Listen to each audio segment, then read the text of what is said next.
বহুকাল আগে জঙ্গলের ভেতরে এক দুষ্ট বাঘ বাস করত। বাঘটি ছিল ভীষণ অলস। সে কোনো কাজ করত না। সে নিজের খাবারের জন্য শিকারে বের হতো না। সে তার দুষ্ট বুদ্ধি কাজে লাগিয়ে খাবারের ব্যবস্থা করত। একদিন সকালে সেই জঙ্গলের ভেতর দিয়ে এক শিয়াল যাচ্ছিল।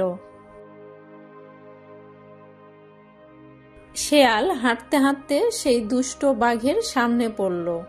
শিয়ালকে দেখতে পেয়ে বাঘ মনে মনে ভাবল, যাক বাবা, আজকে আর আমাকে খাবারের জন্য চিন্তা করতে হবে না।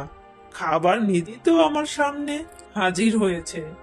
অন্যদিকে শিয়াল মনে মনে ভাবল, আজকেই মনে হয় আমার জীবনের শেষ দিন। না না, এভাবে হাল ছেড়ে দিলে হবে না। আমাকে জীবন বাঁচানোর জন্য শেষ চেষ্টা করে দেখতেই হবে। এই ভেবে শিয়াল বাঘকে বলল, বাঘ মামা, তুমি কেমন আছো? আমি তো ভালোই আছি, কিন্তু দিন দিন তোদের যে ব্যবহার দেখছি, তাতে তো মনে হয় বেশি দিন আর ভালো থাকা যাবে না। কেন মামা, কেন? আমরা আবার তোমার কোনো ক্ষতি করলাম নাকি? তখন দুষ্ট বাঘ মনে মনে ভাবল, যাক, এই বোকা শিয়ালকে খাওয়া যাবে না। একে দিয়েই আমাকে আরো কিছু দিনের খাবার জোগাড় করতে হবে। আর যখন আমাকে আর খাবার এনে দিতে পারবে না, তখন এই ব্যাটাকেই আমি। কি ভাবছো মামা? আমি যদি কোনো ভুল করে থাকি তাহলে আমাকে ক্ষমা করে দাও।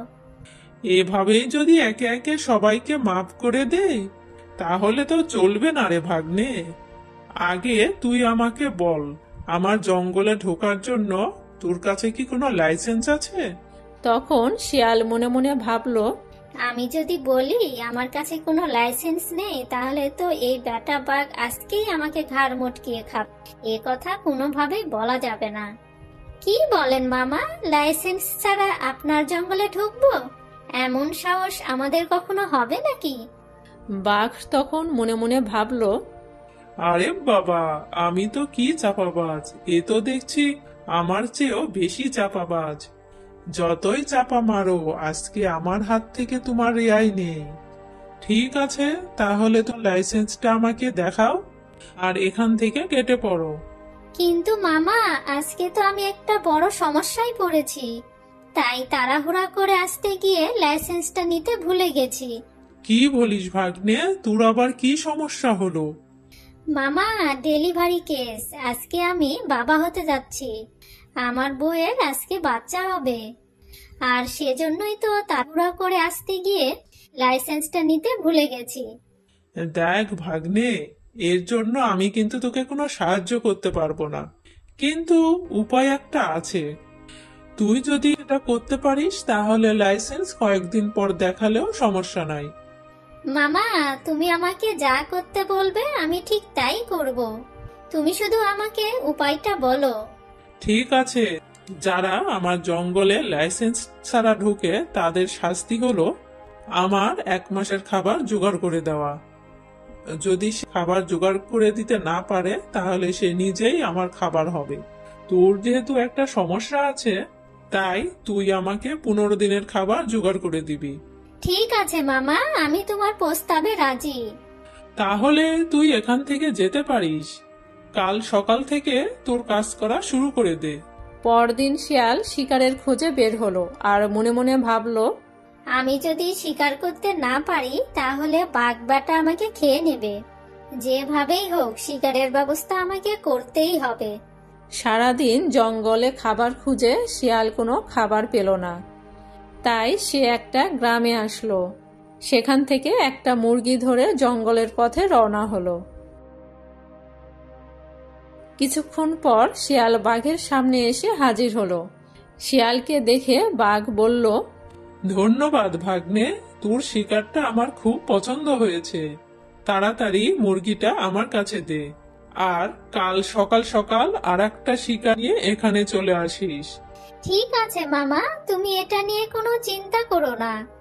আগামী কয়েকদিন আমি তোমার কাছে এমনি ভাবে খাবার নিয়ে আসব। আমি জানি ভাগ্নে, তুই যখন বলেছিস তখন যেভাবে হোক আমার কথা রাখবি। মামা, তুমি শুধু আমার জন্য দোয়া করো। ঠিক আছে ভাগ্নে, তোর জন্য দোয়া রইলো। আর এই কয়দিন এভাবে চললে এরপর এই জঙ্গল ঢুকতে তোর আর লাইসেন্স দেখাতে হবে না। তোমাকে অনেক ধন্যবাদ মামা। এই কথা বলে শিয়াল সেখান থেকে চলে গেল। পরের দিন সকাল সকাল শিয়াল আবার শিকারের খোঁজে বের হলো। প্রতিদিন মুরগি শিকার করা যাবে না, তাহলে প্রতিদিন একই খাবার খেতে খেতে বাঘ মামার কষ্ট হবে, আর শেষ পর্যন্ত না আমার ঘাড় মটকায়। আজ গ্রাম থেকে বড় দেখে একটা হাঁস শিকার করব। হাঁস নিয়ে গেলে বাঘ আমার উপর আরো বেশি খুশি হবে। আর তারপর শিয়াল একটি হাঁস নিয়ে বাঘের ওখানে গেল। বাঘ হাঁস দেখে অনেক খুশি হলো। অনেক দিন হয় হাঁসের মাংস খাই না, আজ খুব মজা করে হাঁসের মাংস খাবো। আর এমনি ভাবে 15 দিন কেটে গেল। শেষের দিন বাঘ শিয়ালকে বলল, আমি ভেবেছিলাম তুই আমার খাবার আনতে পারবি না, আর তখন আমি তোকে খেয়ে নিব। কিন্তু আমার ধারণা ভুল ছিল। যদি কেউ কোনো কিছু মন দিয়ে করে তাহলে সে সেটা অবশ্যই করতে পারে। সবকিছুই তোমার দোয়া মামা। আজ থেকে আমার এই জঙ্গলের আশেপাশে আর আরো যত জঙ্গল আছে তুই বিনা লাইসেন্সে যাতায়াত করতে পারবি। আর যদি তোকে কেউ কিছু বলে তুই শুধু তোর বাঘ মামাকে ডাকবি। আর তারপর থেকে বাঘ আর শিয়ালের ভেতর একটা ভালো সম্পর্ক গড়ে ওঠে।